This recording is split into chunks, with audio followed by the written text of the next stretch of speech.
Isang babaeng taga-Haro, Iloilo ang naging biktima ng budol-budol. Inakala niyang nakaginto na siya sa alas na mura ang presyo, pero yung pala siya ay natanso. Yan ang inaksyonan ng Sumbugan ng Bayan. Nabiktima raw ng dalawang babaeng umano'y mga miyembro ng budol-budol gang si Jessa, hindi nga tunay na pangalan, tiga-Haro sa lungsod ng Iloilo. Nitong Abril daw, binentahan ng mga alahas si Jessa. Merong kumatok na dalawang babae, yung isa matanda, ang isa medyo bata pa, mga around 23 years old yung bata. Tapos yung isa siguro mga 50 years old, ganon. Tapos kumatok sila, naghanap sila ng marentahan. Ito na lang ibibenta namin yung bracelet at saka yung kwentas. Naawa raw si Jessa kaya binili niya ang dalawang bracelet at isang kwintas sa halagang 20,000. Yung isa na factor, yung sinabi niya, ma'am, wala akong pinag-aralan. Tapos lumuluha eh. Umiiyak. Siguro yun, parang hindi ko naisip na lulukuhin ako kasi walang pinag-aralan.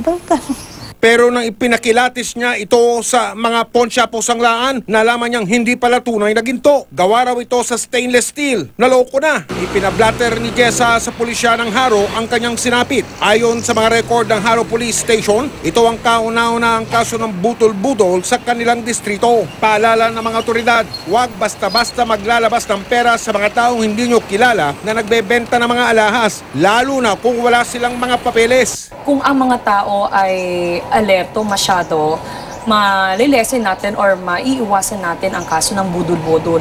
So ang panawagan natin sa lahat, lalong-lalo na sa mga dito sa Iloilo, sa mga tao rito, ay talagang huwag mag-entertain ng mga kaagad-agad or huwag magtitiwala sa hindi talaga kilalang-kilala.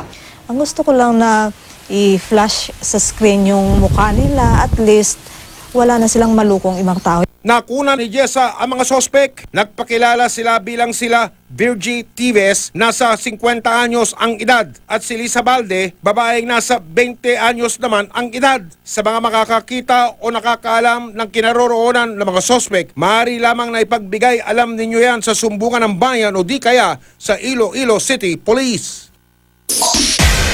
Huwag kayong manahimik o magdalawang isip. Kung may alam kayong katiwalian o reklamo, ipaalam ninyo sa Sumbugan ng Bayan Hotline 333-7161.